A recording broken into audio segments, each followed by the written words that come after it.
Sudah merepotkan, kalian tidak mengecewakanku. Ucap Reka tersenyum. Terima kasih atas pujian Tuan Agung Valkyrie. Ucap orang itu bersemangat. Ini adalah kemuliaan terbesar bagi mereka mendapatkan pujian Tuan Agung Valkyrie. Telepon ditutup, Reka tiba-tiba ingat, semalam Shanks memberi dirinya sebuah perusahaan entertainment. Sekarang Tokia dan lainnya sedang sibuk. Reka memutuskan untuk mengambil alih perusahaan entertainment itu sendiri. Reka memeriksanya secara online dan mengetahui perusahaan entertainment itu bernama Salt Entertainment, dengan modal 1 triliun dan skalanya bisa dianggap menengah. Lokasinya tidak terlalu jauh dari grup Tomota. Reka segera mengemudi ke sana. Setelah keluar dari jalan raya, Reka tiba-tiba melihat sosok yang dikenalnya, Vania. Saat ini, Vania dikepung oleh polisi lalu lintas. Dia berusaha keras berdebat dengan polisi lalu lintas. Jangan-jangan dia melanggar peraturan lalu lintas lagi. Pengemudi wanita memang tidak patuh. Ucap Reka menyeringai. Saat ini, Vania melihat Reka. Dia mengabaikan polisi, keluar dari kerumunan. Tuan Reka, kamu datang tepat waktu. Tolong bantu aku, minta kembali SIM-ku. Sikapnya masih dingin dan tanpa ekspresi. Nona Vania bisa tidak sewaktu memohon pada orang itu lebih ekspresif. Ucap Reka menyeringai. Tampangmu ini seperti sedang memerintahku. Vania ragu sejenak, mengeluarkan senyum terpaksa. Tuan Reka, tolong bantu aku sedang buru-buru. Sudahlah, tidak usah senyum, tidak enak dilihat. Ucap Reka melambaikan tangan. Kali ini kamu kenapa lagi? Aku ngebut, ucap Vania. Ngebut, denda saja. Kamu seorang direktur masih peduli dengan uang kecil ini. Ucap Reka. Aku terlalu ngebut, polisi ingin denda aku 2 juta. Aku tidak bawa uang.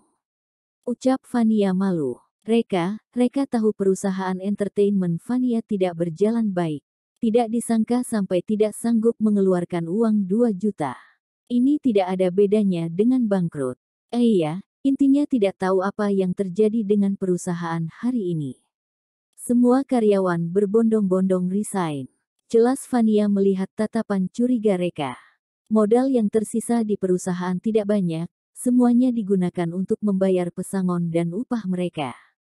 Sekarang aku hanya memiliki uang ratusan ribu. Reka mendesah, ini adalah versi realistis dari sang putri dalam kesulitan. Sekalipun aku membantumu membayar denda, perusahaanmu juga tidak akan mampu melewati rintangan ini. Apa rencanamu ke depannya? Tanya Reka. Kamu tahu Salt Entertainment? Perusahaan itu masih berutang pada keluargaku dan sudah menunggak selama 2 atau 3 bulan. Ucap Vania. Kali ini aku ingin pergi ke Salt Entertainment meminta uang ini. Jika uang ini bisa diminta kembali, cukup untuk menghidupkan kembali perusahaanku. Salt Entertainment. Bukankah itu perusahaan sendiri? Ayo, kutemani kamu minta uang ini. Ucap Reka. Kamu. Vania merasa aneh. Aku lihat. Sudahlah, aku tidak ingin merepotkan kamu. Merepotkanku. Kenapa begitu? Tanya Reka. Aku katakan yang sebenarnya. Ucap Vania menarik napas dalam-dalam.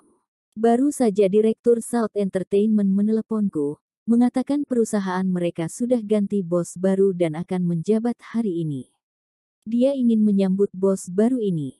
Bos itu baru saja menjabat dan aku sudah pergi untuk meminta uang.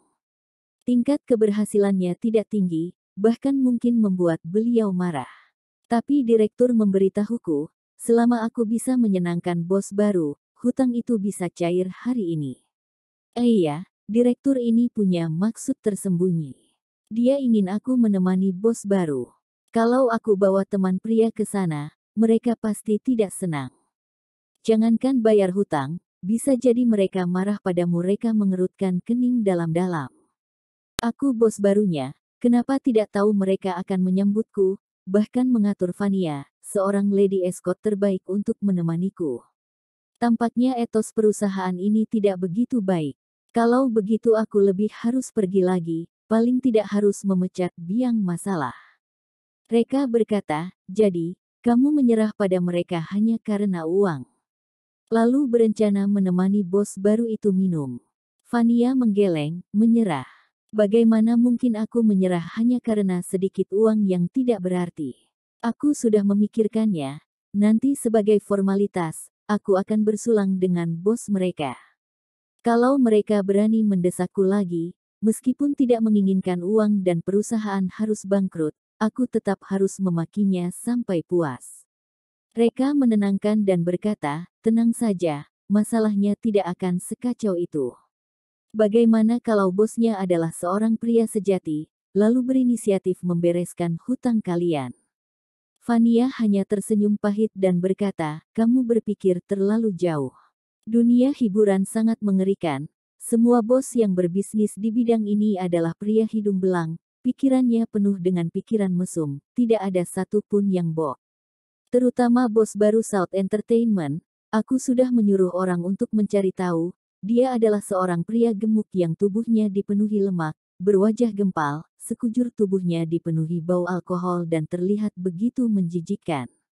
Fania tentu saja tidak mengenal bos baru Salt Entertainment. Yang dia bicarakan ini adalah Jason, dia sengaja menggunakannya untuk mengatai bos baru itu. Siapa suruh perusahaannya berhutang pada perusahaannya sebanyak itu? Reka tidak bisa, aku harus ikut untuk membersihkan namaku. Reka berkata dengan wajah tidak senang, ayo, aku yang memimpin jalan. Fania merasa sedikit heran, kamu tetap mau pergi. Aku pernah mendengar kalau dia punya penyakit menular seksual, kamu tidak takut tertular. Reka, semakin dikatakan semakin menjadi. Reka bersikeras untuk ikut, Fania juga tidak berdaya, dan hanya bisa membawa Reka. Tentu saja, sebelum jalan Reka tidak lupa membantu Fania membayar dendanya terlebih dahulu.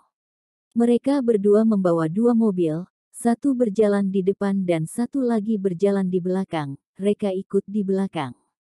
Dia merasa Fania sungguh payah dalam hal mengendarai mobil, mobilnya berjalan dengan berbelok ke kanan ke kiri di tengah jalan raya, sama sekali tidak mengikuti garis pembatas alur yang ada. Reka mengingatkan, Nona Wilona, sebaiknya kamu mengendarai mobil dengan stabil, jangan sampai menginjak garis pembatas. Fania, memangnya kenapa kalau aku menginjak garis pembatas? Bakal rusak. Bakal rusak. Benar-benar tidak bisa diusik. Di tengah jalan, tiba-tiba Reka menerima sebuah telepon dari nomor yang tidak dikenal. Dia menerima teleponnya, dan terdengar suara seorang pria yang berbicara dengan nada yang penuh hormat. Permisi, apakah Anda adalah Tuan Valkyrie? Reka, iya saya sendiri. Orang itu berkata, hai Tuan Valkyrie, saya adalah Direktur KRU dari Salt Entertainment. Anda akan datang ke Salt Entertainment untuk melakukan serah terima hari ini bukan? Saya sengaja mempersiapkan perjamuan untuk menyambut kedatangan Tuan Valkyrie. Semoga Tuan Valkyrie bersedia menerimanya. Reka berkata, aku akan datang. Direktur KRU, baiklah kalau begitu. Oh, iya Tuan Valkyrie. Saya juga mempersiapkan sebuah kejutan kecil untuk Anda. Reka hanya tersenyum tipis. Bagaimana mungkin dia tidak tahu kejutan apa yang dimaksud oleh Direktur KRU? Tentu saja Fania si imperial yang berkualitas tinggi. Reka berkata, baiklah, aku sangat menantikannya. Setelah menutup telepon, Reka langsung mendengus dengan dingin, yang lain masih belum tentu. Yang pasti penjilat seperti Direktur KRU ini harus ditendang terlebih dahulu. Setengah jam kemudian, akhirnya mereka tiba di tempat tujuan, Royal Spa Hotel. Bisnis Royal Spa Hotel termasuk lumayan, belum jam makan, namun parkiran yang ada di depan sudah dipenuhi mobil, sangat sulit untuk mendapatkan tempat parkir. Fania beruntung, begitu tiba langsung mendapati ada sebuah mobil yang akan keluar, sehingga dia segera mengambil tempat orang itu. Sementara Reka hanya bisa mencari tempat parkir ke dalam. Dan tidak sia-sia usahanya mencari tempat parkirnya, akhirnya dia mendapatkan tempat parkir di bagian paling ujung. Dia maju dan bersiap untuk parkir mundur. Namun siapa yang menyangka mobil yang ada di belakangnya tiba-tiba menancap gas dan langsung mengambil tempat parkirnya terlebih dahulu. Ini membuat Reka sangat tidak senang. sehingga dia membuka jendela dan berkata, "Hei kawan, apakah kamu tidak tahu apa itu mengantri?" Pintu mobil Benz terbuka, seorang pria gemuk dengan beberapa gadis cantik turun dari mobil. Mereka sama sekali tidak melirik Reka sama sekali dan langsung pergi setelah turun dari mobil. Reka hanya bisa turun dari mobil lalu berkata, "Woi, aku lagi bicara sama kamu, tidak dengar?" Pria gemuk itu berkata dengan nada tidak sabar, "Sudahlah kawan, hanya orang yang naik mobil jelek saja teriak-teriak. Tidak malu apa? Kukatakan padamu ya, biaya parkir di sini saja jauh lebih berharga daripada mobil jelekmu itu. Lebih baik kamu parkir gratis di luar sana saja." Beberapa wanita cantik di sampingnya tidak bisa menahan tawa dan mulai menertawakannya. Reka hanya tersenyum dingin, "Kalau begitu, kamu tidak berniat menggeser mobilmu. Boleh kalau tidak mau geser, aku hanya perlu menabrak mobilmu ke pinggir." Wajah pria gemuk itu terlihat begitu kesal, "Sial, kalau bukan karena harus menyambut orang penting, sudah pasti kuberi pelajaran kamu." Dia mengeluarkan uang 1 juta dari dalam tasnya dan melemparnya ke lantai, "Sana cari tempat parkir di tempat lain, jangan menggangguku." Melihat uang 1 juta, mata beberapa gadis cantik di sampingnya langsung berbinar. Direktur KRU ternyata sangat loyal, bahkan rela memberikan uang 1 juta hanya untuk pengemis. "Direktur KRU, uang yang Anda berikan terlalu banyak, 200.000 saja sudah cukup untuk membuatnya pergi. Kalau diberikan terlalu banyak, hanya akan membuatnya semakin tidak tahu diri. Kalau menurut aku, sepeser pun tidak perlu diberikan padanya. Aku sudah sering melihat orang seperti ini, dia hanya sampah masyarakat yang menjadikan tempat parkir sebagai alasan." Mendengar sanjungan beberapa wanita cantik ini, Direktur KRU sungguh merasa diawang-awang. Dia berkata sambil tertawa dengan keras, 1 juta mah uang receh. Asalkan nanti kalian memberikan servis memuaskan untuk bos baru, maka kalian akan mendapatkan bonus 20 juta untuk masing-masing orang. Tentu saja, kalau membuat bos baru merasa senang, yang kalian dapatkan bukan hanya uang, melainkan, hehe, kalian tahu kan? Beberapa wanita itu langsung tersenyum dengan wajah tersipu. Direktur KRU menyebalkan deh. Reka langsung tercengang, "Direktur KRU. Direktur KRU dari Salt Entertainment." Direktur KRU merasa sedikit heran, "Tidak disangka kamu pernah mendengar namaku. Sudah tahu siapa aku, kenapa masih tidak pergi juga?"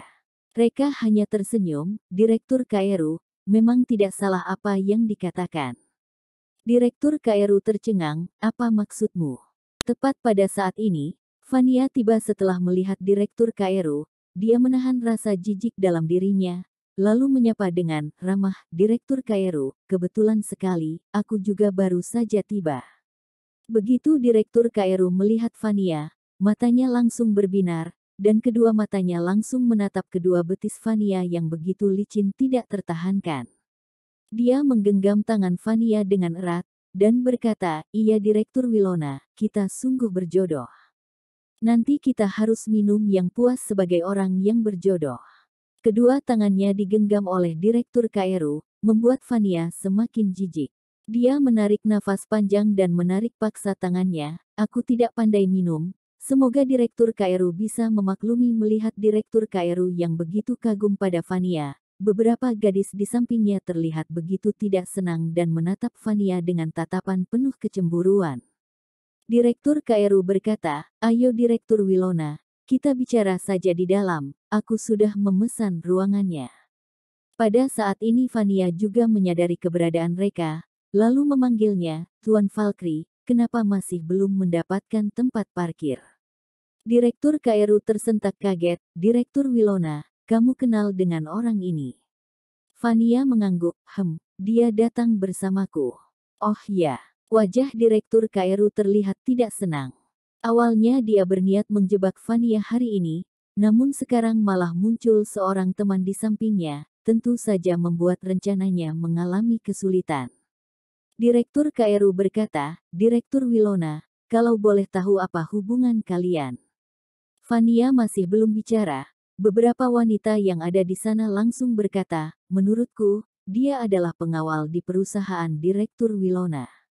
Bos suka membawa Benz, anak bos suka naik mobil sport, anak konglomerat suka naik mobil SUV, dan hanya pengawal yang suka membawa Santana. Pev. Direktur KRU hanya menahan diri, ternyata pengawal di perusahaan Direktur Wilona, sepertinya karyawan Direktur Wilona mendapat tunjangan yang lumayan. Hanya seorang pengawal saja bisa membawa Santana Second. Asal tahu saja pengawal di perusahaanku hanya mengendarai motor saja. Fania berkata, Direktur KRU, Anda sudah salah paham, sebenarnya dia bukan